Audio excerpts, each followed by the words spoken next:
de cola, do diabo a quatro. Também foi outro trabalho, comecei a depurar tudo aquilo, jogar tudo aquilo fora. E tudo isso que eu estou falando tem a ver, sim, com as alternativas para o mercado cultural independente.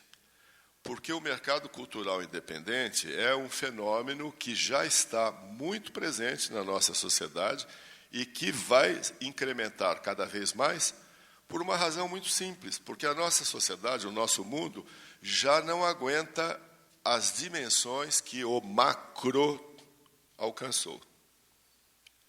Não é? Então, a opção de um número cada vez maior de pessoas para o micro, o pequeno, o essencial, vai ser cada vez maior a partir de agora.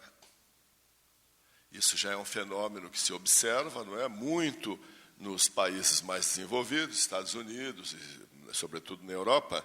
Tem até um nome em inglês para isso, chama downsizing. Não é? Downsizing, em inglês, significa abaixar o facho. Não é? Baixar o facho, diminuir o tamanho, não pretender mais tanto, não é, o gigantismo dos negócios, no trabalho, enfim, nas realizações pessoais, mas partir para alguma coisa que seja possível e sustentável, não é? Essa palavra-chave do milênio que nós estamos vivendo, que é a palavra sustentável. As coisas têm que ser sustentáveis. Esse é o sinal que eu só tenho 1 minuto para terminar. Então é isso aí, eu creio ter feito uma pequena introdução, bastante informal. Pretendo, sim, partir para o downsizing da minha vida, das minhas atividades, jogar fora tudo aquilo que não serve e me concentrar naquilo que, no meu critério, realmente conta, realmente importa, não é? Que é trabalhar naquilo que eu realmente gosto, cultivar os meus amigos, cultivar a minha família, viajar muito e me encaminhar tranquilamente para o inverno da minha vida, que também, para mim, um dia isso vai chegar. E, enquanto isso, o primeiro grande passo é esse meu portal, Luiz Pellegrini. Repito aí para vocês, não é? Quem tiver interesse, vá lá visitar. Quem quiser me escrever, como estou começando a minha carteira nova de amigos digitais, não é? Podem passar mensagem, deixar um comentário, e eu vou respondendo na medida das minhas possibilidades. Muito obrigado, pessoal.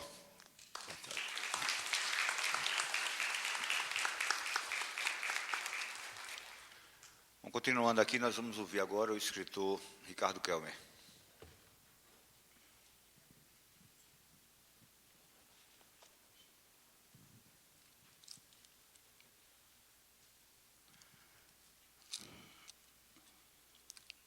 Alô, meu nome é Pedro Henrique, é que eu deixei uns originais aí na editora para análise. Eu queria saber se alguém leu, se gostaram, para publicar meu livro. Ah, foi analisado. E aí? A obra é muito boa? Muito obrigado.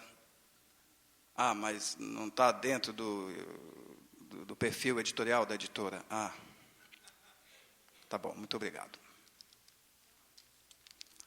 Alô, meu nome é Pedro Henrique, é que eu deixei uns originais aí na editora para análise. Como? A editora fechou? Ah, tá bom, muito obrigado. Alô, meu nome é Pedro Henrique. Eu deixei uns originais aí para análise aí na editora. A obra é muito boa, muito obrigado. Ah, mas no momento não estão analisando novos originais? Ah, tá, muito obrigado. Tem algum autor aqui, o candidato autor, ou já publicou livro, ou se interessa em publicar livro?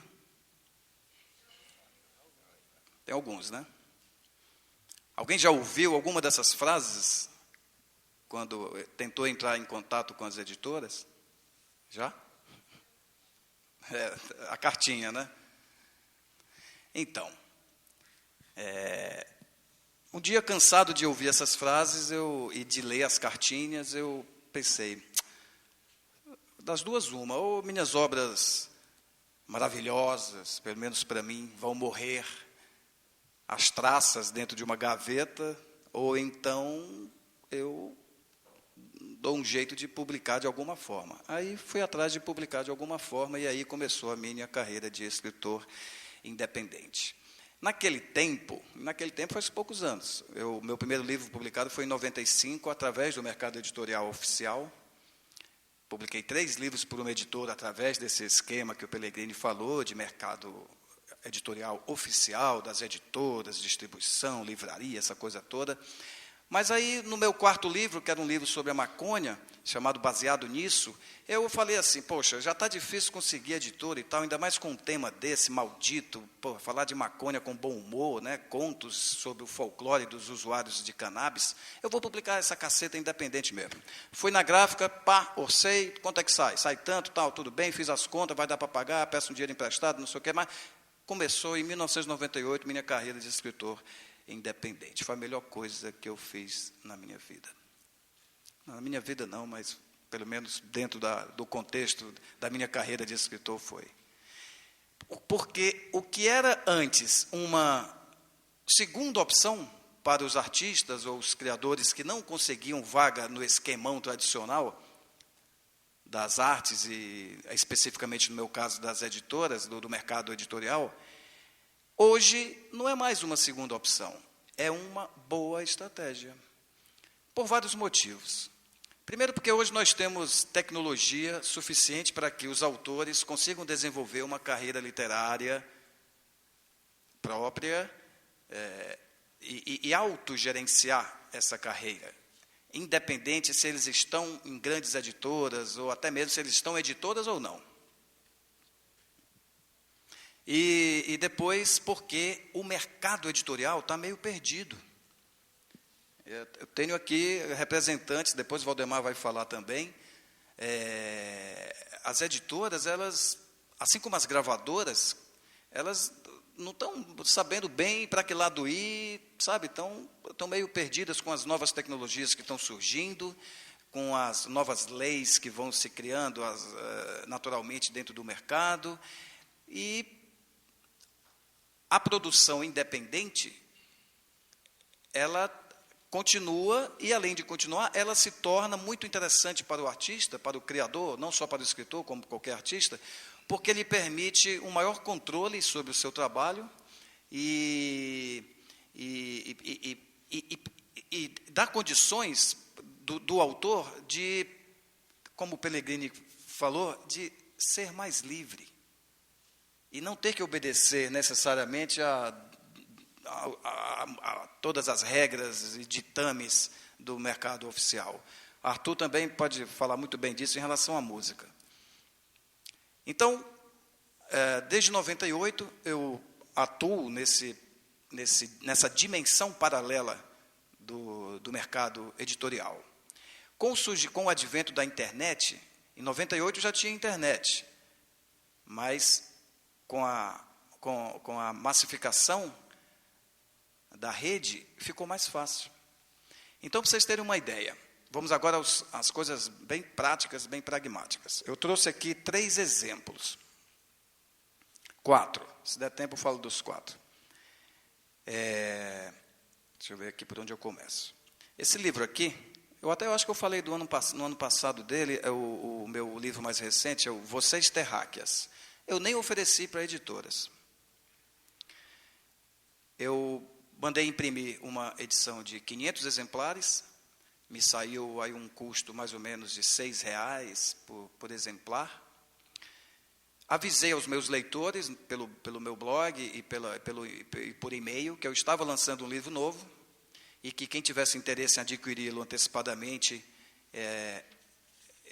eu teria uma página no livro chamada Galeria de Leitores Especiais, e onde eu poria o nome de todos eles que adquiriram o livro antecipadamente, como agradecimento. Claro, para quem não conhece o meu trabalho, isso não tem muito atrativo. Mas pense bem, quem é que gosta do Luiz Fernando Veríssimo?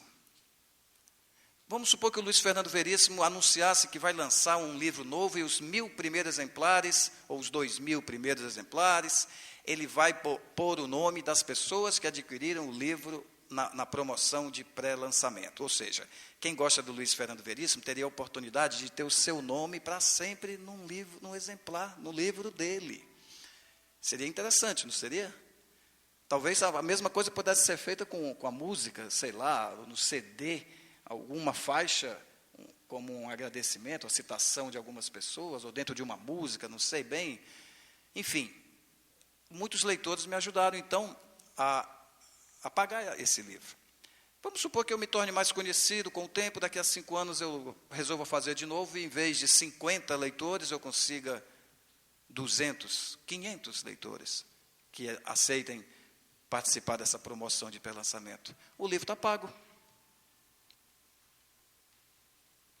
Então, são pequenas estratégias como essa que você não pode fazer no mercado editorial oficial. Imagina se você vai, né, falar para a Ediouro, eu quero fazer uma promoção de pré-lançamento, aí botar o nome do pessoal. Você não tem essa liberdade de ação no sistemão. Mas, atuando independente, você tem.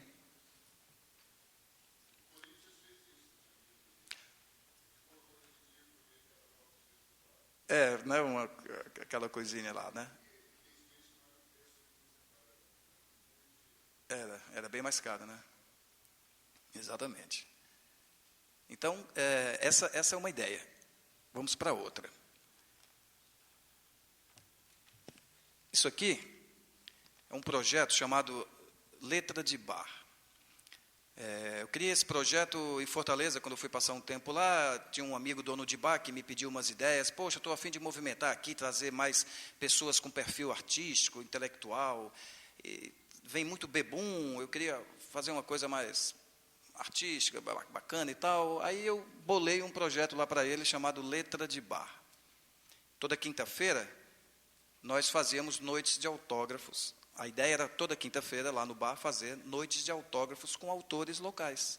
E, quando tivesse autores de outras cidades, passando por Fortaleza, convidá-los a participar. O esquema era muito simples. Lá tem música ao vivo. No intervalo da música ao vivo, o autor era chamado ao palco, um apresentador lá fazia uma pequena entrevista com ele, de 15 minutos. Ele anunciava seu livro, falava do seu trabalho e tudo mais, e convidava as pessoas a conhecerem o livro, está ali na mesa e tal, ao preço de tantos reais, e faço lá uma dedicatória e tal. Durante muitos meses esse projeto aconteceu lá em Fortaleza, depois eu deixei com alguém produzindo lá e a coisa não andou mais direito, e depois eu vou até daqui para Fortaleza para ver como é que anda lá. Mas aí eu levei para São Paulo também esse projeto. Em São Paulo as coisas são um pouco diferentes, porque tem mais dinheiro rolando, né, no mercado e temos possibilidades de fazer mais coisas. Vocês estão ouvindo aí? Eu acho que o som está ok? Diminuiu um pouco, né? Mas está dando para ouvir? Não? Alô? Oi.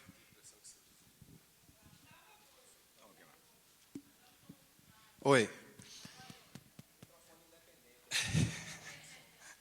Microfone independente, independe da mesa de som. Então, o que é que acontece? A parada era o seguinte, era uma boa oportunidade, uma vitrine para autores locais, porque autor local é aquela coisa, ele lança o livro, faz o lançamento e pronto. Ele bota alguns exemplares nas livrarias, aí o dono da livraria, o cara lá, bota o livro dele em autores locais, né? O cara escreveu uma ficção, podia ir para a estante de ficção. Ele escreveu um romance, podia ir para os romances, mas ele vai para autores locais. Dificilmente uma pessoa entra numa livraria e diz, eu vou ver os autores locais. A realidade não funciona assim. Então, começa que o livro dele já vai relegado para essa estante de segundo nível, digamos assim, de autores locais. Não existe autor local, gente. Autor é autor. Música é música, música local, música não local, é uma convenção meio esquisita. Mas, enfim, o projeto dava uma boa vitrine para esses autores locais mostrarem a cara. Você vai no bar escutar música, está ali, e de repente 10, 15 minutos, um sujeito vai lá e fala, olha, eu estou lançando meu livro, é isso aqui, papapá, papapá. Você já sabe, pelo menos, que existe aquele autor na sua cidade. Você não sabia. Hoje em dia, as pessoas se encontram nos bares, mais do que nas livrarias. Então, por que não tentar levar também a literatura e os livros aos bares, de uma forma harmoniosa? Porque se você forçar a barra também, fica estranho, e o nego não vai para um bar para escutar nego falar de livro e tal. Ele vai para beber, conversar, escutar música. Né?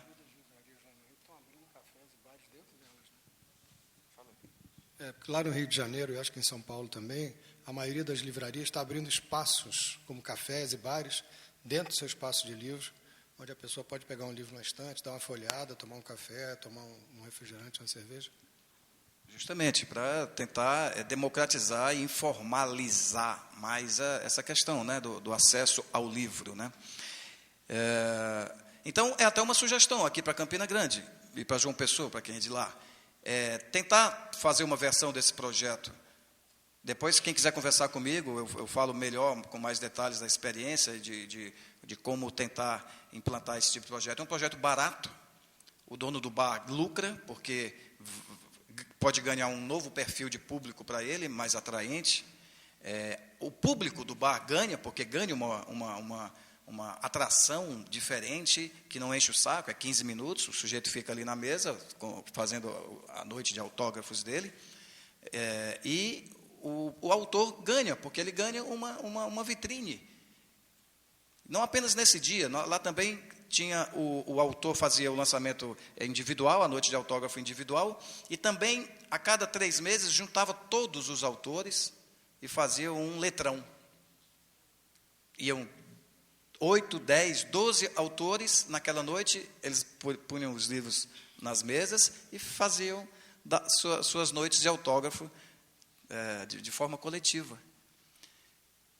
Bom, meu tempo acabou, a gente vai abrir depois para perguntas, depois que todos falarem. Quem tiver alguma dúvida, quiser saber mais sobre essa questão, a gente conversa mais. E depois, eu estou aqui até terça-feira, o final do encontro, quem tiver interesse em tentar levar essa ideia desse projeto dos bares, né, aqui em Campina Grande, ou João Pessoa, ou na sua cidade, para mim vai ser um prazer tentar ajudar.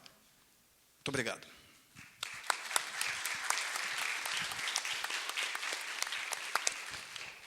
Na sequência, nós vamos ouvir agora o músico da Paraíba, Arthur Pessoa, bandleader da Cabroeira.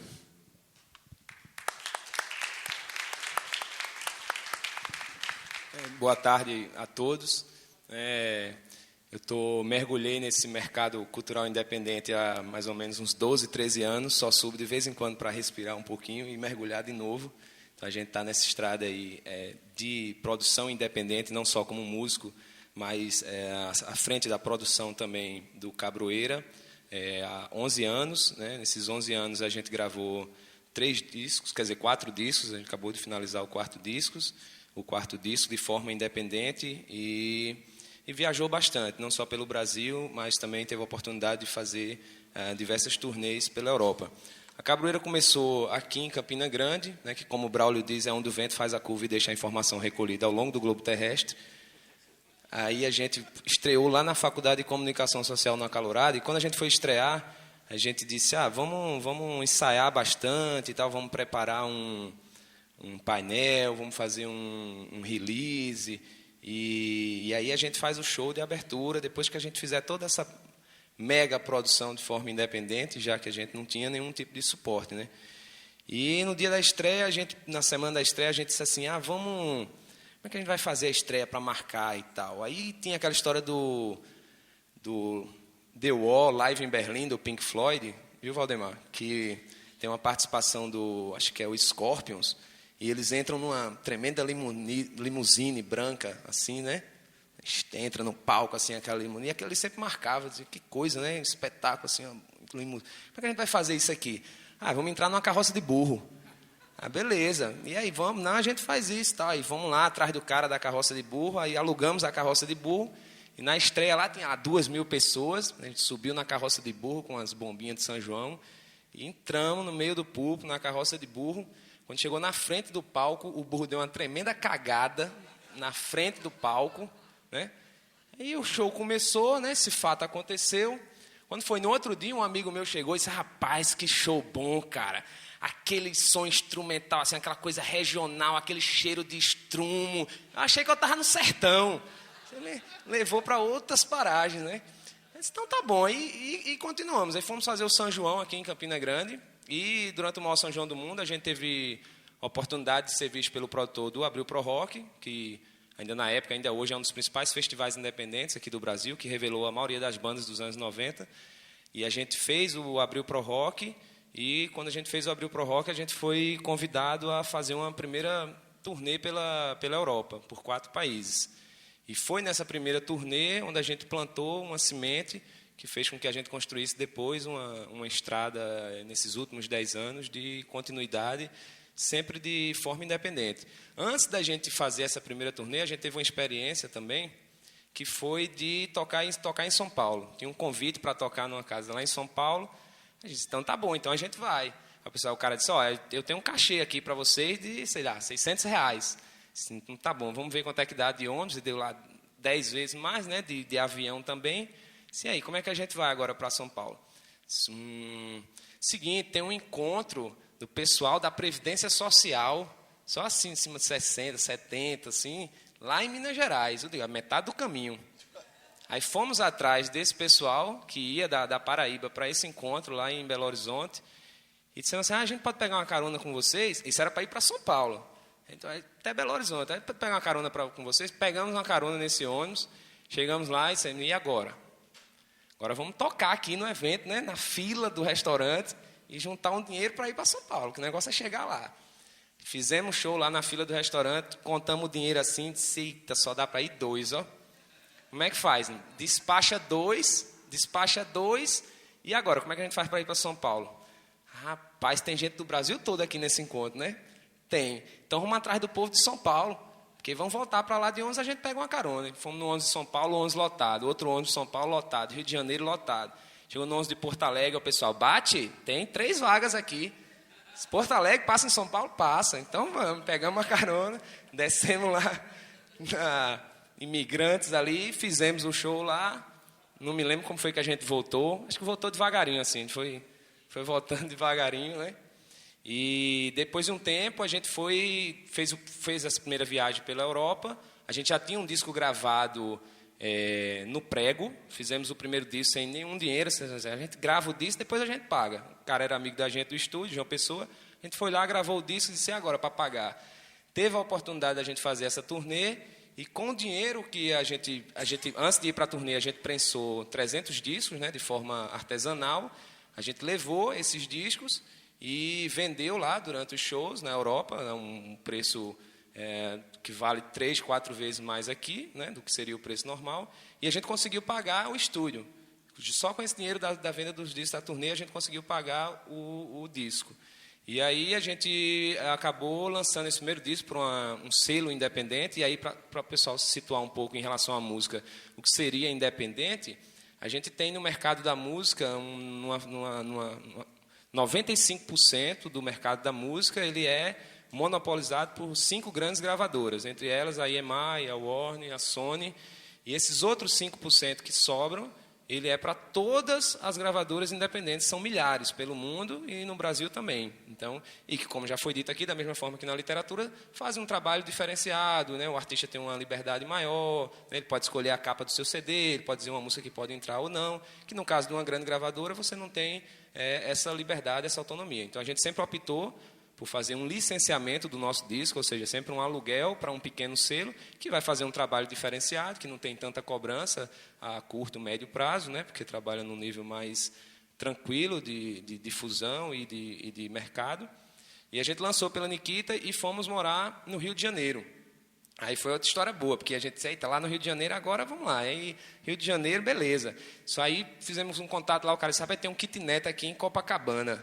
Sim, Copacabana, disse, beleza, vamos, eram 6 a banda. O cara fechou com a mulher do apartamento para ficar 3. Não podia ficar mais de 3. Então a gente tinha que ficar revezando, assim. Ficavam 3, a outra ia passear ali, ia lá no arpoador. Exatamente, dormia e voltava e tal. E a gente estava os 6 lá, então só dava os colchões, assim, dentro de um conjugado daquele de Copacabana, né? Só dava os colchões, assim, os instrumentos ficavam tudo no canto, você para andar tem que andar por cima dos colchões, né?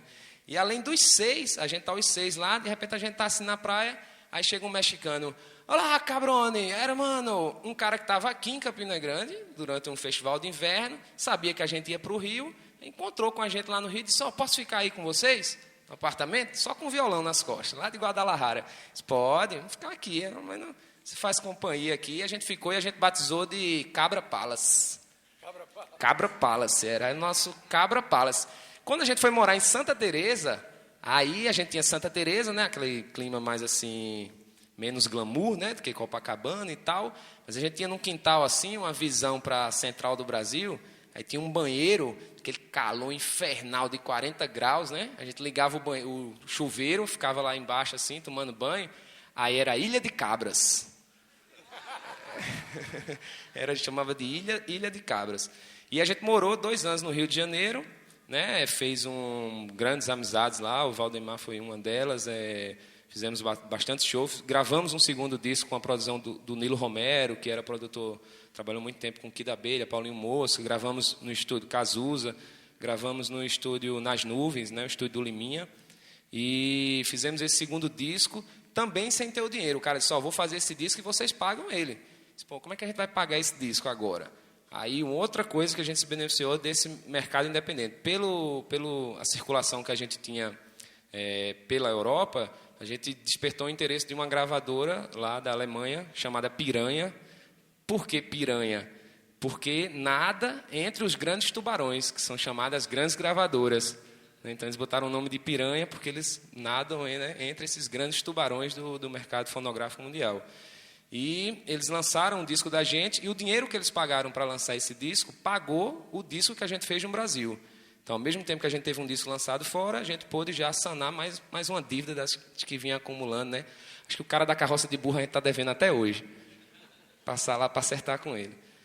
E daí fizemos essa turnê, e assim, para ser uma banda de Campina Grande, que sempre teve essa postura independente, de rezar na cartilha da filosofia punk, né, do it yourself, quer dizer, o faça você mesmo, a gente teve o privilégio de poder participar de grandes festivais pela Europa, né, nesses 11 anos a gente fez 10 turnês, circulando por 10 países, e sempre de forma independente, sempre sem nenhum glamour, sempre viajando só a banda, sem técnico, sempre carregando os instrumentos, pegando o trem, alugando o carro, né, sem nenhum tipo de... As pessoas, vai tocar na Europa, acha que tem uma mega produção. Não, é como no Brasil também, com música independente, tem que estar ralando, tem que estar correndo atrás. E depois de fazer esses 4 discos e poder ter viajado e participado desse circuito todo, eu resolvi produzir uma coletânea, uma compilação, chama Brasil More Than Samba, Sounds from Paraíba. É Brasil mais que samba, sons da Paraíba. Por que Brasil mais que samba? Porque na Europa é velho estereótipo que o Brasil é só samba e bossa nova, quando a gente tem inúmeros outros ritmos e outros estilos, muito poucos conhecidos. Na verdade, a ignorância é tremenda, né? Assim, eles não sabem nem onde fica o Brasil. Eles dizem, a gente é do Brasil, eles faziam rumba! Outra vez o cara, não é brincadeira, outra vez o cara disse assim, vocês são do Brasil? O cara não kebab. Aí disse, Marrocos.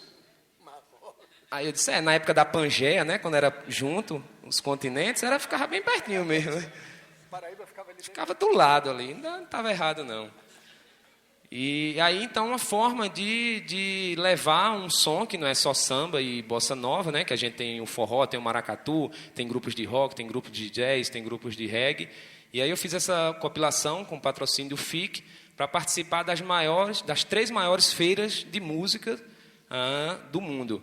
Uma na Dinamarca, outra na França e outra na Alemanha. A Cabroeira já tinha participado dessas feiras, tocando, né? Foi aí que eu comecei a construir essa rede de contatos.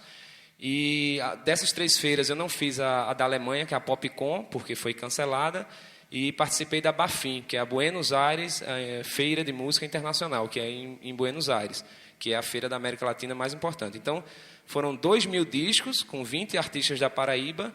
Esse disco tem, além de uma faixa de cada artista, tem um release de cada artista em inglês, né, que é a língua do mercado internacional, com o telefone, o e-mail e o MySpace de cada artista para que se os... Então foram distribuídos quase 2.000 discos desses nessas 3 maiores feiras, entre profissionais do mercado independente, de gravadoras, selos, festivais, imprensa, e a gente já está aí pensando em fazer o Brasil Modern Samba 2, porque a demanda é muito grande, a gente tem muitos artistas e esse mercado se abriu muito nos últimos anos para essa produção de música independente e alternativa. Então, é isso, a Cabroeira está aí, a gente continua nessa mesma luta desde o começo lá. A gente talvez não anda tanto de carroça de burro, passou a andar um pouco mais de ônibus e quando vai para a Europa de avião, porque de navio demora muito. Mas a gente se mantém independente. Para comparar assim com o jornalismo, eu sempre digo assim, no jornalismo você tem o jornalista que escreve a matéria, ele chega lá no jornal, ele entrega para um editor, o editor vai fazer a editoriação, entrega para o cara que vai fazer a diagramação, o cara vai diagramar, você vai levar para o cara que vai imprimir, o cara vai imprimir, você vai distribuir, tem um cara que vai vender. No caso da música independente, você é o cara que escreve a matéria, que edita, que diagrama, que roda e que vai para a rua vender. Então você faz todos esse processo todo, nesse espaço, e você também é obrigado a trabalhar com vendas, né? Todo músico independente trabalha com vendas, né? O pessoal faz, você é músico, você trabalha com vendas. Você trabalha o quê? Numa loja, Não, quando não tem show, eu vendo a geladeira, eu vendo o fogão, eu vendo... pagando as contas.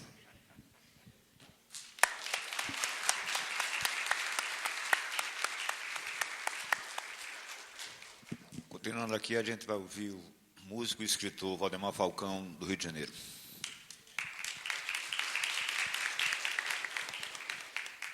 Primeiro de tudo, eu queria dizer que eu tenho orgulho de estar presente no trabalho desses meus 3 amigos aqui, nem que seja na forma de agradecimento nos discos da Cabroeira. Já é a 2ª vez que meu nomezinho está lá entre os agradecimentos, pelo pouco que eu consigo fazer para ajudar a divulgar esse trabalho que eu admiro muito. O convite que o Luiz me fez há 2 anos atrás para escrever na revista Planeta sobre o encontro aqui da Nova Consciência, né? E aqui no Letra de Bar do Ricardo, meu nome também está lá. Para mim isso é um motivo de grande orgulho e alegria, porque são pessoas que eu admiro o trabalho e que eu tenho o orgulho de considerarem meus amigos acima de tudo. Eu tenho uma posição meio paradoxal nessa história toda e meio até um pouco, digamos, esquizofrênica, né? Porque eu sempre me senti como um artista, como um criador, tanto na música quanto na literatura. Fui falar nas grandes gravadoras, deu logo uma explosão. Não brinca.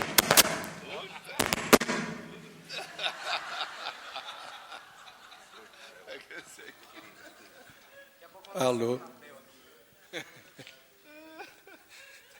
Calma, gente. Pelo seguinte, porque tanto na área das grandes gravadoras quanto na área das grandes editoras, elas, em algum momento totalmente inesperado da minha vida, pularam no meu colo e me convidaram para trabalhar com elas do outro lado do balcão, né? Então, eu fui label manager no tempo que a Sony Music ainda se chamava CBS, que é o gerente de selo, encarregado da parte de selecionar os produtos internacionais que eram feitos no mundo inteiro e ver o que era possível de ser lançado no Brasil. E foi um convite que me foi feito, completamente inesperado. Eu era produtor e instrumentista nessa época, produtor de discos, e estranhei aquilo, porque não era uma coisa que eu tinha procurado. E fui falar com o diretor lá que me fez o convite. Eu disse, olha, eu sou muito mais uma pessoa de palco e de estúdio do que de escritório. Eu não tenho muito essa mentalidade do 9 às 5 e de papéis e burocracias e tal. E a resposta que ele me deu foi engraçada, que ele disse, olha, o que você faz de meia-noite às 8 da manhã não é problema nosso. Mas isso, na verdade, era uma certa ilusão, porque alguns artistas amigos, quando souberam que eu estava dentro da gravadora, vieram me convidar para produzir seus discos, mas havia uma coisa muito estanque assim, entre os departamentos, e como eu pertencia ao departamento internacional da gravadora, eu não podia atuar na área dos artistas nacionais. Então, eu deixei de produzir um disco do Rich, um disco do Fagner e um disco do Claudio Nucci e do Zé Renato, isso nos anos 80. E depois de 2 anos eu cansei daquilo, pedi o meu boné e voltei para a minha vida independente. Isso foi então em 86. 9 anos depois, eu recebo um convite para ser editor da Nova Era. A primeira vez que eu vim aqui em Campina Grande, ainda tinha esse emprego, né? Não é um trabalho, é um emprego, ao qual eu sou muito grato, porque me fez ter contato com escritores maravilhosos. Eu queria lembrar que houve um hiato na sua produção independente. Eu tive o prazer de publicar um livro seu lá em São Paulo, que era o Guia Prático de Sobrevivência para o Final dos Tempos. Foi em 1999 isso. Agora, o que acontece com tudo isso? Hoje em dia, quer dizer, a partir desse convite da Nova Era, eu sempre escrevi na minha vida artigos, textos, mas nunca tinha tido a vontade nem o projeto de escrever um livro. Eu recebi, às vezes, como editor, originais que me eram entregues, como se aquilo fosse um filho que o cara estava me entregando, o autor a autor, e que eu tinha que cuidar daquilo. Isso é a coisa mais importante da minha vida, pelo amor de Deus e tal. Eu ficava muito impressionado com aquilo. E me tornei escritor, vejam vocês, quando eu saí das editoras como editor, a partir da sugestão de um colega que teve aqui já alguns anos atrás, o físico francês Patrick Drouot, que me disse: o que você vai fazer da sua vida? Eu falei: eu vou voltar para a minha vida independente. Eu, nessa altura, já trabalhava muito também na parte da astrologia, dando consultas. E ele que me sugeriu: por que você não escreve um livro? E eu achei que ele estava me sugerindo escrever um livro sobre astrologia. E eu disse a ele: Patrick, existe muita coisa boa publicada aí, eu prefiro ler do que escrever sobre astrologia. Ele falou: não, você conheceu tantos paranormais interessantes ao longo da sua vida, por que você não junta essas histórias todas num livro? Se você fizer isso, eu me comprometo a fazer a apresentação do livro. E a ideia foi amadurecendo na minha cabeça, até que em 95 saiu o Encontros com Médiuns Notáveis, que eu tive por conta desse contato dentro do Grupo Editorial Record, sendo responsável pela Nova Era também de ter a honra de ter o livro prefaciado pelo Leonardo Boff. E hoje em dia, o livro acabou de entrar na 5ª edição. Esclareço a vocês que não dá dinheiro nenhum isso, quer dizer, é uma pingadinha de 300 livros, 400 por trimestre, né, e dos quais a gente, como não é autor independente, recebe apenas 10% do preço de capa do livro. Os outros 90% ficam aí distribuídos entre a editora, distribuidoras, os livreiros e tudo mais. E o que acontece com tudo isso? Atualmente, tenho 2 projetos. Tenho um livro publicado dentro de um outro grande grupo editorial, que é o Ediouro, através do selo Editor Agir, na qual eu tenho mais 2 projetos a serem realizados ainda esse ano. Um é a biografia da Dona Célia, uma das 6 médiuns notáveis, cuja pequena história eu contei no primeiro livro. E um projeto para o qual fui recentemente convidado, que eu acho que vai ser muito interessante, que vai se chamar Conversas sobre a Fé. E eu vou ser o mediador de um diálogo entre Frei Beto e o físico Marcelo Gleiser. Esse projeto ainda vai ser... Nós vamos ter uma conversa de 5 dias, no mês de julho próximo, numa pousadinha lá em Petrópolis, em Itaipava, em Petrópolis. Vamos ficar lá, assim, isolados durante alguns dias, conversando sobre o lado da religião e o lado da ciência, e eu vou ser o atravessador dessa conversa toda. Agora, eu digo que a minha posição é meio paradoxal e meio esquizofrênica nisso tudo, porque o tempo todo eu me considero um artista independente. Quer dizer, há alguns anos atrás, numa entrevista, eu comentei que possivelmente eu devo entrar para o livro Guinness dos Records como sendo o compositor que está gravando o disco mais longo da história da música popular brasileira, que começou em 1984 e ainda não terminou essa gravação. E nas editoras eu tenho digamos, essa entrada muito fácil, no sentido de conhecer. Se for preciso ligar para o presidente da Ediouro, o presidente da Record, eu ligo, eles me atendem. E, ao mesmo tempo, sou um autor meio marginal dentro das editoras, por causa dos temas com os quais eu trabalho, que estão fora, digamos, das grandes linhas de vendagem, de best-seller, né, espiritualidade. Não são livros desses de autoajuda que vendem milhares e milhares de cópias aí ensinando como Ser Feliz em 4 Dias ou coisas do gênero. Na verdade, são livros de histórias reais, né, histórias colhidas ou vividas por mim ou colhidas através de depoimentos. O segundo livro, o primeiro publicado pela Agir, inclusive, vários dos retratados são pessoas que eu conheci aqui em Campina Grande, como o Sheikh Rajip, a Monja Cohen, Chandramukha Swami, do Hare Krishna. Então, eu tenho a plena convicção de que a vida digital está mudando essa realidade de uma forma irreversível e irrefreável. As grandes gravadoras que Arthur citou já estão encolhendo drasticamente ao ponto de virarem meras distribuidoras de discos, que esse deveria ser o real papel delas. Porque nesses tempos que eu trabalhei na Sony Music, quando ela ainda se chamava CBS, o diretor artístico dava palpite até em letra de música. Né? Não muda esse verso aqui, troca aquela palavra ali, quer dizer... E a razão social da empresa era discos CBS, indústria e comércio, ou seja, eles tinham que fabricar e comercializar a arte, não interferir no processo de criação da arte. Nessa época, essas gravadoras faziam muito isso. Agora, como elas estão desse tamaninho, né, a Sony se fundiu com a BMG, a Warner, lá no Rio, virou um escritório de 2 salas. Essa realidade, a vida digital, está mudando isso de uma maneira, como eu disse, irreversível e radical. E é a partir, justamente, dessa possibilidade das telecomunicações de hoje, o Luiz estava falando no site dele, né? Quer dizer, essa vitrine, essa 4ª dimensão que está presente em todos os cantos do mundo hoje em dia e que a gente pode acessar de qualquer ponto do planeta, né? Está permitindo com que essa descentralização aconteça.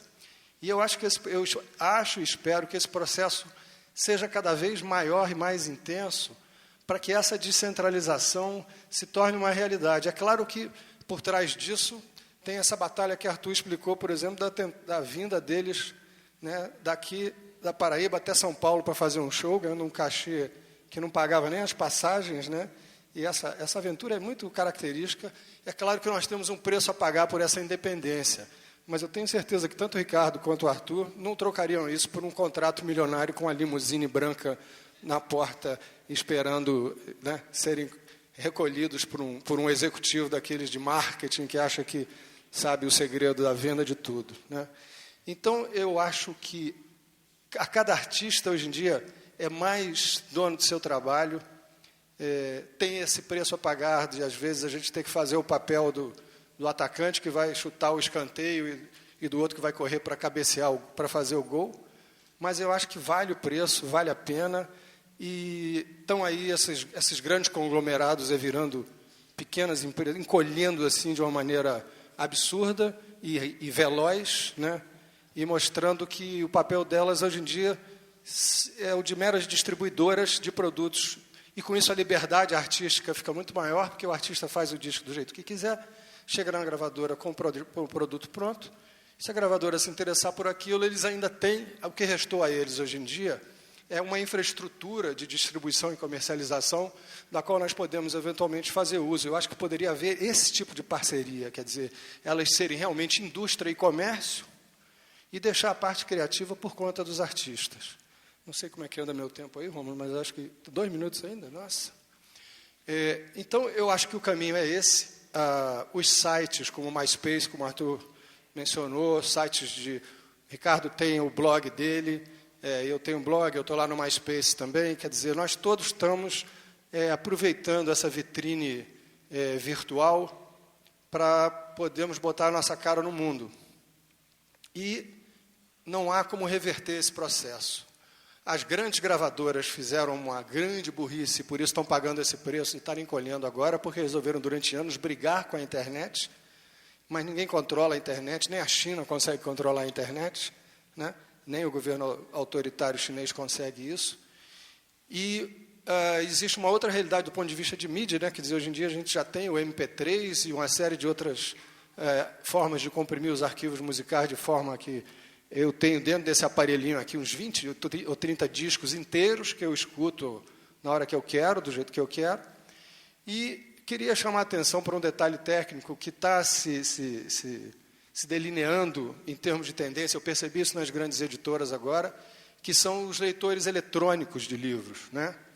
É claro que, como disse um grande executivo de uma editora lá no Rio, ninguém vai levar um Kindle, né, que é aquele leitor que a Amazon está lançando, é como se fosse um pequeno arquivo onde você pode colocar 200, 300 livros ali dentro. Ninguém vai levar um negócio desse para a praia, porque é um aparelho eletrônico.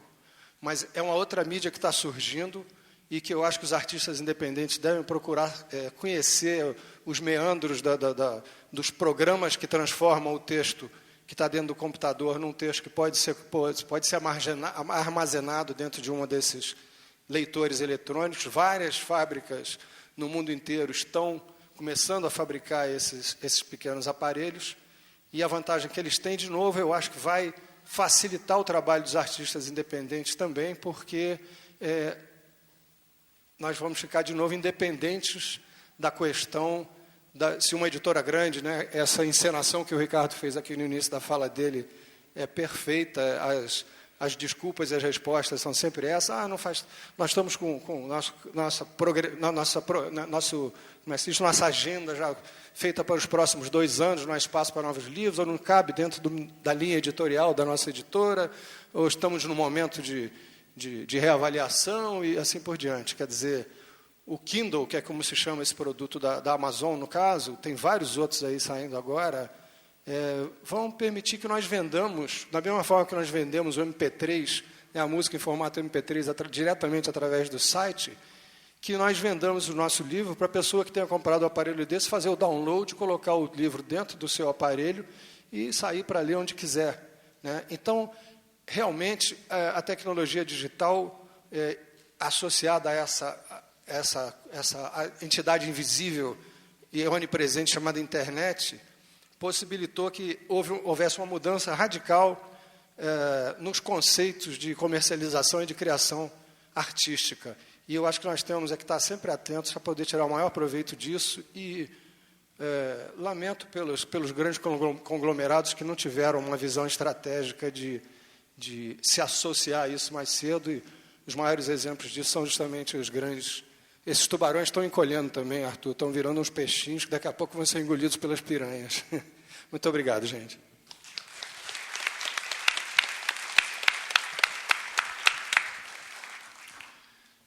Bom, agora tem um tempo para perguntas. Quem quiser fazer alguma pergunta, se aproxima aí na beira do palco. Oi? Tem um microfone ali. As perguntas já estão incluídas no preço.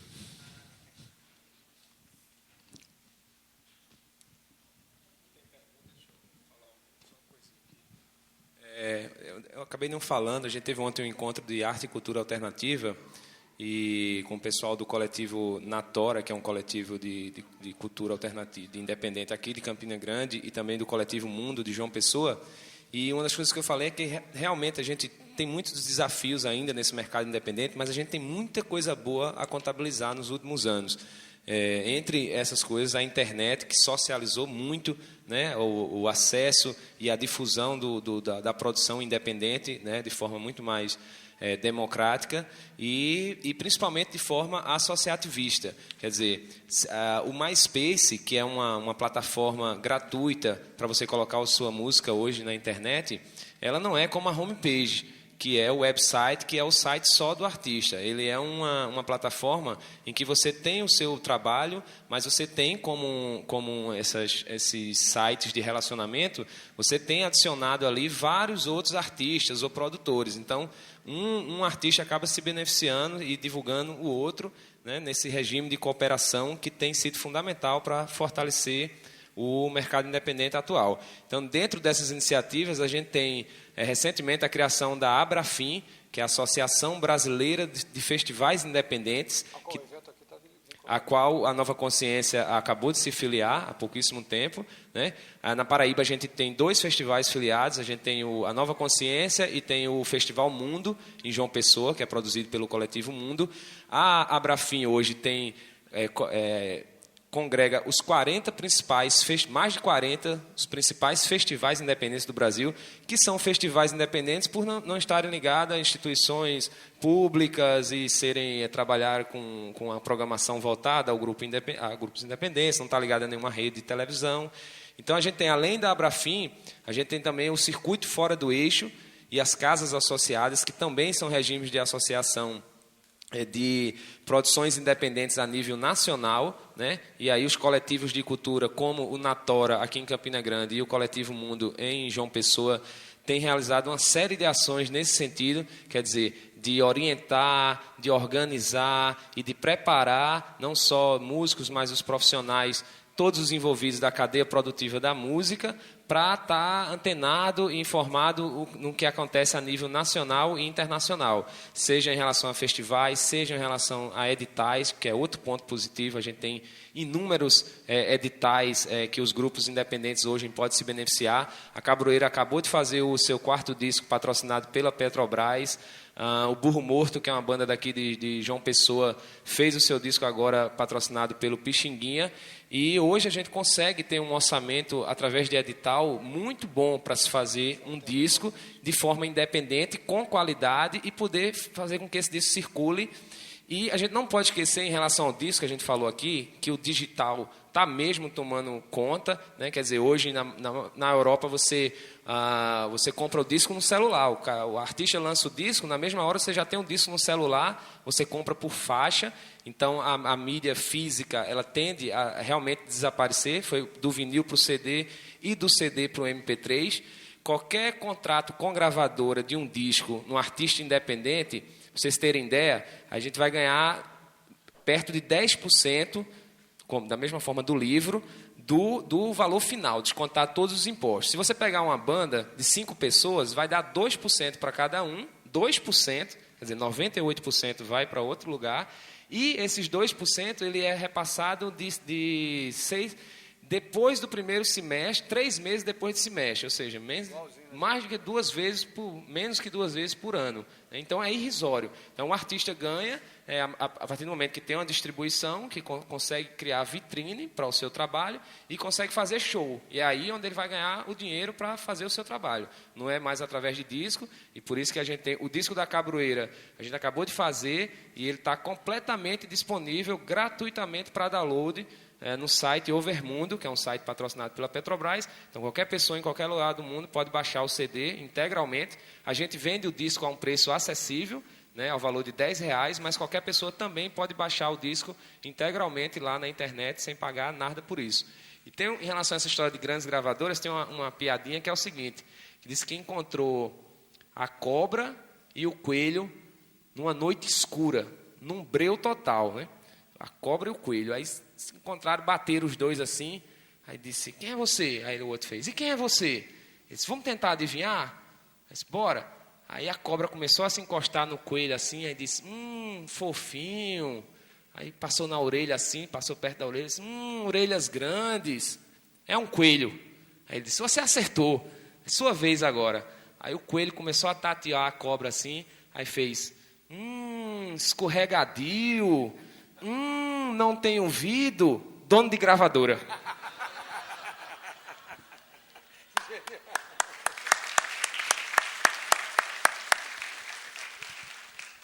Com a permissão aqui do... Oi? Estão ouvindo bem? Eu só queria dar uma última contribuiçãozinha. Quando foi feita a pergunta à plateia, a vocês, se alguém aqui tem intenção de publicar um livro, alguém levantou a mão, quem foi? Foi você de camisa amarela, não foi? Foi. Aqui também. Tem mais alguém? Então, eu vou ser obrigado, nessa minha fase de confissões despodoradas, né, a dar um conselho para vocês. Eu fui editor de livros durante muito tempo, fui consultor durante décadas de algumas das maiores editoras, a Siciliano, a Pensamento Cultrix em São Paulo e algumas outras. Prefiram, a partir de agora, se possível, se organizar para publicar a obra de vocês de forma independente. Porque o mercado editorial convencional está em franco processo de retração, como o Valdemar explicou há pouco. E tem outra coisa. Se vocês mandam o original da obra de vocês para uma editora, essas editoras recebem dezenas, algumas centenas de originais por dia. E eu vou confessar para vocês, como consultor de várias dessas editoras, entre 80% e 90% desses originais não são nunca abertos. Chegam no envelope e lá ficam numa pilha e nem resposta o autor recebe. Às vezes, algumas mandam uma resposta convencional, não é? Sou testemunha, Infelizmente, é ocular disso também. estamos igualzinho. com a edição fechada, etc. Vocês não gastem nem o dinheiro da remessa desse original, ou desse DVD ou CD, porque hoje também a gente manda todos os textos em mídia digital, a não ser que vocês tenham algum deputado, ou senador, alguma coisa, ou alguma pessoa aí de influência que interceda diretamente junto ao diretor editorial ou ao dono da editora. Porque a chance de que o original de vocês nunca seja aberto é muito grande. Eu mesmo, que sou uma pessoa razoavelmente conhecida nesse mercado, quando quis editar os meus livros, eu arrumei um sócio e abri a minha própria editora. Porque, além de tudo, eu estava cansado de testemunhar edições e reedições de alguns livros de sucesso, editados por grandes editoras nesse país, e reedições das quais o autor nunca ficava sequer sabendo. Ou seja, nem as contas sequer eram prestadas. Porque no nosso país, infelizmente, existe até hoje uma mentalidade que, para mim, é quase que patológica, porque é uma inversão da verdade dos fatos, não é? A maior parte dos nossos editores, ou pelo menos uma boa parte, com honrosas grandes exceções, acham que quando eles publicam um livro de alguém, é um favor tão imenso que eles estão prestando ao autor, que esse autor deveria se arrastar de joelhos o resto da vida atrás deles para agradecendo, não é? Eu acho isso uma barbaridade, porque quem passa meses, anos, produzindo um trabalho, desenvolvendo um trabalho, seja na área da literatura, da poesia, enfim, de uma pesquisa de qualquer tipo, é o autor, não é? O editor, ele não passa de um burocrata,